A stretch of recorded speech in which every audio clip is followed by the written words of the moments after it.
નમસ્કાર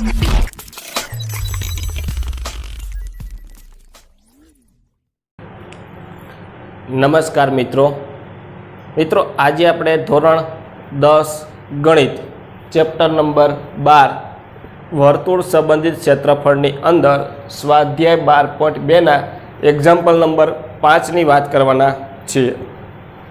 આગળના લેક્ચરની અંદર આપણે સ્વાધ્યાય 12.2 નો એક્ઝામ્પલ નંબર 4 અને એની આગળના લેક્ચરની અંદર એક્ઝામ્પલ નંબર 1, 2, 3 ની વાત કરેલી હતી। તો આજે આપણે એક્ઝામ્પલ નંબર 5 જોઈએ 12.2 નો। એમની રકમ છે 21 સેમી ત્રિજ્યાવાળા વર્તુળનું કેન્દ્ર ચાપ આગળ ફરીથી બોલું છું 21 સેમી ત્રિજ્યાવાળા વર્તુળનું એક ચાપ કેન્દ્ર આગળ 60 નો ખૂણો આંતરે છે, એટલે કે કેન્દ્ર આગળ 60 નો ખૂણો બનાવે છે। તેને અનુરૂપ ચાપની લંબાઈ, ચાપ વડે બનતા વૃત્તાંશનું ક્ષેત્રફળ અને અનુરૂપ જીવા વડે બનતા વૃત્તખંડનું ક્ષેત્રફળ શોધો। તો અહીંયા મેં આકૃતિ દોરી છે, એમાં વર્તુળ છે, આ કેન્દ્રમાંથી બે આપણે ત્રિજ્યા દોરી, આ OA ત્રિજ્યા OB ત્રિજ્યા 21 સેમી, કેન્દ્ર આગળ 60 નો ખૂણો, અહીંથી આપણે જીવા દોરવાથી આ વૃત્તખંડ બન્યું। તો મિત્રો અહીંયા 60 નો ખૂણો છે એટલે તમને ખ્યાલ પડી ગયો કે અહીંયા આપણે કોની વાત કરી છે? લઘુચાપની। તો અહીં આપણે લઘુચાપની લંબાઈ ગોતવાની છે, લઘુચાપનું વૃત્તાંશનું એટલે કે લઘુ વૃત્તાંશનું ક્ષેત્રફળ ગોતવાનું છે અને અનુરૂપ જીવા વડે બનતા વૃત્તખંડ એટલે કે લઘુ વૃત્તખંડનું ક્ષેત્રફળ ગોતવાનું કીધું છે। કારણ કે લઘુચાપ બને છે એટલે લઘુચાપની લંબાઈ થયું, લઘુ વૃત્તાંશ થયું અને લઘુ વૃત્તખંડ થયું, આટલાની વાત કરી છે। તો હવે આપણે દાખલાને આપણે આગળ ગણીએ। તો અહીંયા આપણને જે માપ આપ્યા છે એ લખીએ। અહીં ત્રિજ્યા સ્મોલ r બરાબર આપણે OA OB બરાબર 21 સેમી, આ ત્રિજ્યાઓ છે અને થીટા એટલે કે કેન્દ્ર આગળનો ખૂણો છે 60 અંશ, થીટા બરાબર 60। તો અહીંયા આપણને ચાપની લંબાઈ પૂછ્યું છે। અહીંયા આપણી પાસે જે આ ચાપ છે APB એટલે કે લઘુ ચાપ APB ની લંબાઈ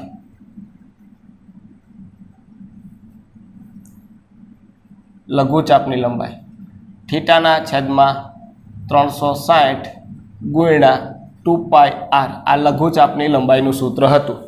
લઘુચાપ ABP ની લંબાઈ બરાબર છે, અહીંયા ઉપર ચાપની નિશાની કરેલ છે, એનું સૂત્ર છે થીટાના છેદમાં 360 ગુણ્યા 2πr।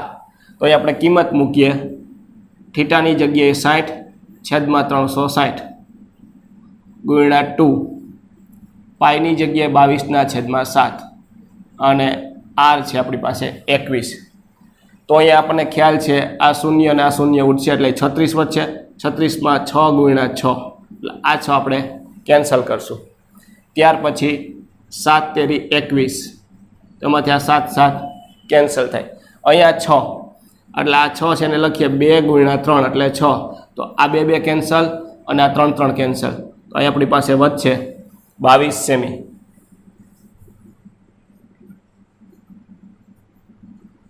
તો આપણને પહેલો પ્રશ્નનો જવાબ મળ્યો છે, ચાપની લંબાઈ કીધી હતી, તો ચાપની લંબાઈ આપણને મળી ગઈ છે 22 સેમી, બરાબર છે।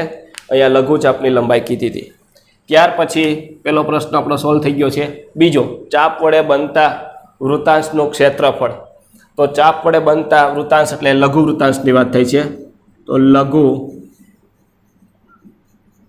વૃત્તાંશનું ક્ષેત્રફળ એટલે ટૂંકમાં લખીએ લઘુ વૃત્તાંશનું ક્ષેત્રફળ। એમનું સૂત્ર તમને ખ્યાલ છે, થીટાના છેદમાં 360 ગુણ્યા πr સ્ક્વેર। હવે થીટાની જગ્યાએ આપણે 60 છેદમાં 360 ગુણ્યા પાઈની જગ્યાએ 22 છેદમાં 7, 21 r નો વર્ગ એટલે ત્રિજ્યાનો વર્ગ એટલે 21 ગુણ્યા 21। ફરી એ જ મુજબ અહીંયા આપણે છેદ ઉડાડે એ જ મુજબ, અહીંયા 0 કેન્સલ, અહીંયા 36ની જગ્યાએ 6 ગુણ્યા 6 એટલે 36, એમાંથી એક 6 ઉઠશે। ત્યાર પછી અહીંયા 7 તેરી 21, એમાંથી 7 7 કેન્સલ. અહીંયા 6 છે એટલે આપણે 11 દુ 22, એટલે અહીંયા 6 ની જગ્યાએ લખીએ 2 તેરી 6, તેમાંથી આ 3 3 કેન્સલ અને આ 2 2 કેન્સલ. હવે જે વધ્યું એ આપણે લખવાનું થશે. અહીં આપણી પાસે વધશે 11 ગુણ્યા 21. 11 ગુણ્યા 21. તો મિત્રો મેં તમને શોર્ટકટ રીત શીખવાડી હતી. 11નો ગુણાકાર કોઈ પણ રકમ સાથે હોય તો આપણે આગળના 2 લેક્ચરમાં વાત કરી હતી. 21 ગુણ્યા 11 તો એનો જવાબ ડાયરેક્ટ આ રીતનો થાય. આ 2 2 ને 3 અને 1 સેમી સ્ક્વેર 231. ફરીથી આ રીત સમજાવી દઉં કે 21 ગુણ્યા 11 હોય તો અહીંયા તમારે ગુણાકાર કરવો તો આ 1 મૂકી દેવાના, આ 2 મૂકી દેવાના, આ બેનું ટોટલ 2 + 1 એટલે 3, 231. ફરીથી આપણે જોઈ લઈએ 231 થાય છે કે નહીં. 21 ગુણ્યા 11, એકમ દશકની શૂન્ય, 1 1 1 2 1 2 1 2. આ રીતનો 231 જવાબ મળશે. તો આ હતી આપણી શોર્ટકટ રીત. ત્યાર પછી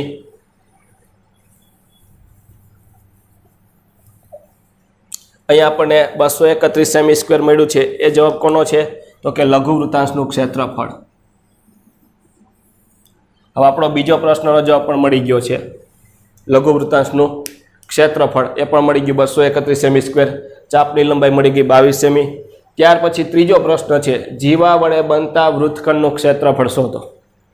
મિત્રો તમે વૃત્તખંડનું સૂત્ર યાદ કરો તો કે લઘુ વૃત્તખંડનું ક્ષેત્રફળ બરાબર, પછી બરાબરની નિશાની, લઘુ વૃત્તાંશનું ક્ષેત્રફળ માઇનસ ત્રિકોણનું ક્ષેત્રફળ આવે છે. કયો ત્રિકોણ છે? અહીંયા ત્રિકોણ OAB. અહીંયા 60નો ખૂણો છે તો અહીંયા બે જગ્યાએ પણ 60નો ખૂણો બનશે. એ કઈ રીતના બને થોડીક સમજ આપી દઉં કે અહીંયા આ 21 સેમી ચાપ છે, ત્રિજ્યા છે, 21 સેમી ત્રિજ્યા છે. આ બે ત્રિજ્યા સરખી તો બાજુ સરખી તો ખૂણા સરખા. તો અહીંયા જો એક ખૂણો 60નો છે એટલે આ બે ખૂણા કેટલાના છે આપણને ખ્યાલ નથી, પણ આ બે બાજુ સરખી છે. OA અને OB બે 21 21 સેમી છે એટલે OAની સામેની બાજુનો ખૂણો અને OBની સામેની બાજુનો ખૂણો એ બે ખૂણા સરખા થાય. તો અહીં આપણે લીટી લખીએ કે અહીં ત્રિકોણ OAB માં OA બરાબર OB હોવાથી OA અને OB બે સરખી છે માટે OAની સામેનો ખૂણો B ઇક્વલ ટુ અને OBની સામેનો ખૂણો A સમાન થાય.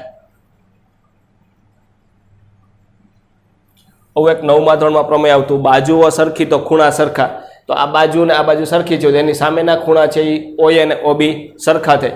હવે તમને એક ખૂણો 60નો છે તો A અને B બે સરખા ખૂણા છે તો તમને ખ્યાલ પડી ગયો કે એ ખૂણો અને B ખૂણો કેટલા થાય. માટે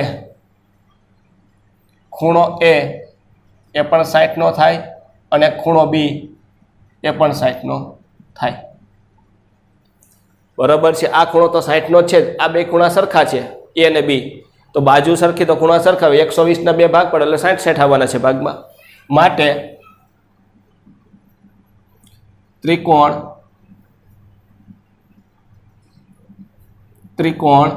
OAB સમબાજુ ત્રિકોણ થાય. હવે આપણે સમબાજુ ત્રિકોણનું ક્ષેત્રફળ મેળવીએ તો અહીંયા લખીએ માટે ત્રિકોણ OAB નું ક્ષેત્રફળ બરાબર વર્ગમૂળ 3/4 બાજુનો વર્ગ. હવે મિત્રો જુઓ તો અહીંયા આપણી પાસે ત્રિકોણ છે, સમબાજુ છે. સમબાજુ ત્રિકોણનું ક્ષેત્રફળનું સૂત્ર યાદ રાખવાનું છે, વર્ગમૂળ 3/4 ગુણ્યા બાજુનો વર્ગ. આ તમે આગળના ધોરણમાં શીખી ગયા છો કે સમબાજુ ત્રિકોણ હોય તો એનું ક્ષેત્રફળ મેળવવાનું સૂત્ર આ છે, વર્ગમૂળ 3/4 ગુણ્યા બાજુનો વર્ગ. બાજુ છે આ 21 આ 21 અને આ ત્રણે બાજુ સરખી દે એટલે આ પણ 21 થવાની છે. તો અહીં આપણે મૂકીએ વર્ગમૂળ 3/4 ગુણ્યા 21 ગુણ્યા 21. હવે મિત્રો આમાં છેદ ઉડતા નથી, બરાબર છે, તો આપણે ડાયરેક્ટ લખીએ 21 × 21 એટલે 441, 21 × 21 એટલે 441 ઇન્ટુ વર્ગમૂળ 3/4 સેમી સ્ક્વેર. આ ક્ષેત્રફળ મેળવ્યું છે એ કોનું મેળવ્યું છે? તો કે સમબાજુ ત્રિકોણ OAB નું ક્ષેત્રફળ. આની જરૂરિયાત શા માટે? તો કે આપણે વૃત્તખંડ મેળવવું છે એટલે આ બાદ કરવાનું થાય. ત્યાર પછી આપણે પ્રશ્ન જે પૂછ્યો છે વૃત્તખંડ, તો અહીં આપણે લખીએ લઘુ વૃત્તખંડ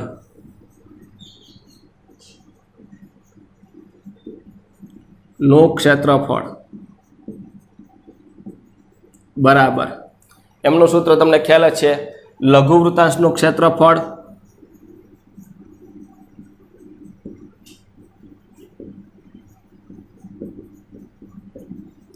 માઇનસ આપણો જે સમબાજુ ત્રિકોણ છે એનું ક્ષેત્રફળ, સમબાજુ ત્રિકોણ OAB નું ક્ષેત્રફળ. તો લઘુ વૃત્તાંશનું ક્ષેત્રફળ આપણને મળ્યું છે 231 સેમી સ્ક્વેર. તો અહીં આપણે લખીએ 231 માઇનસ સમબાજુ ત્રિકોણનો જે જવાબ મળ્યો છે 441 ઇન્ટુ વર્ગમૂળ 3/4. હવે અહીંયા આપણે કંઈ સાદરૂપ દેવાની જરૂરિયાત નથી, કારણ કે એમાં સાદરૂપ બહુ કંઈ આવતું નથી, એટલે આપણો આ છેલ્લો જવાબ ફાઇનલ જવાબ થશે. અહીંયા સેમી સ્ક્વેર લખી નાખીએ એકમ. તો આ આપણું થયું લઘુ વૃત્તખંડનું ક્ષેત્રફળ. તો ફરીથી એક વખત આપણે દાખલાની ટૂંકમાં સમજ મેળવી લઈએ. બરાબર છે, 21 સેમી ત્રિજ્યા આપી છે એટલે OA અને OB 21 સેમી છે, ખૂણો છે 60નો છે. પહેલો પ્રશ્ન આપણો તો ચાપની લંબાઈ, તો લઘુ ચાપની લંબાઈનું સૂત્ર લખો θ/360 × 2π. આમાં કિંમત મૂકીને છેદ ઉડાડ્યા એટલે 22 સેમી સ્ક્વેર 22 સેમી મળ્યા છે એ લઘુ ચાપની લંબાઈથી. ત્યાર પછી લઘુ વૃત્તાંશનું ક્ષેત્રફળનું સૂત્ર છે θ/360 πr², એમાં કિંમત મૂકશો એટલે આપણને 231 સેમી સ્ક્વેર મળ્યા. હવે આપણો પ્રશ્ન સ્ટાર્ટ થાય છે કે વૃત્તખંડ માટે તમને ખ્યાલ છે લઘુ વૃત્તાંશ માઇનસ ત્રિકોણ, તો આ કયો ત્રિકોણ છે એ નક્કી કરવું પડે, કારણ કે આપણને એક જ ખૂણો આપ્યો છે 60નો, એટલે કાટકોણ છે, સમબાજુ છે, સમદ્વિબાજુ છે, કયો ત્રિકોણ છે આપણને ખ્યાલ નથી. પણ આપણને એટલો ખ્યાલ છે કે અહીંયા OA અને OB છે એની બાજુ સરખી છે. તો 9મા ધોરણમાં એવું પ્રમેય આવતું કે બાજુ સરખી હોય તો ખૂણા સરખા થાય, આ બાજુની સામેનો ખૂણો અને આ બાજુની સામેનો ખૂણો સરખા થાય. એટલે આપણે લખ્યું કે ત્રિકોણ OABમાં OA અને OB OA બરાબર OB હોવાથી ખૂણો A = ખૂણો B સમાન થાય. બરાબર, બે બાજુ સમાન તો ખૂણા સમાન, માટે ખૂણો A અને ખૂણો B છે 60 ના થાય. કારણ કે અહીંયા O ખૂણો તો 60નો છે એટલે આ બે ખૂણા વધ્યા, તો 180માં 60 બાદ કરો એટલે 120 વધે. 120ના તમારે બે ભાગ પાડવાના એટલે 60 થાય. પરિણામે આ જે ત્રિકોણ છે ત્રણેય ખૂણા સરખા થયા, ત્રણેય બાજુ સરખી થઈ એટલે સમબાજુ ત્રિકોણ થયો. અને સમબાજુ ત્રિકોણનું ક્ષેત્રફળ મળ્યું તો વર્ગમૂળ 3/4 ગુણ્યા બાજુનો વર્ગ, એટલે આપણે વર્ગમૂળ 3/4 ગુણ્યા 21 ગુણ્યા 21 એટલે 441 વર્ગમૂળ 3/4. ત્યાર પછી લઘુ વૃત્તખંડનું ક્ષેત્રફળનું સૂત્ર લખ્યું, લઘુ વૃત્તાંશનું ક્ષેત્રફળ માઇનસ સમબાજુ ત્રિકોણનું ક્ષેત્રફળ 231 ઓછા 441 ઇન્ટુ વર્ગમૂળ 3/4 સેમી સ્ક્વેર. આમાં કંઈ સાદરૂપ થતું નથી. તો આ મુજબ આપણો દાખલો 5મો હતો.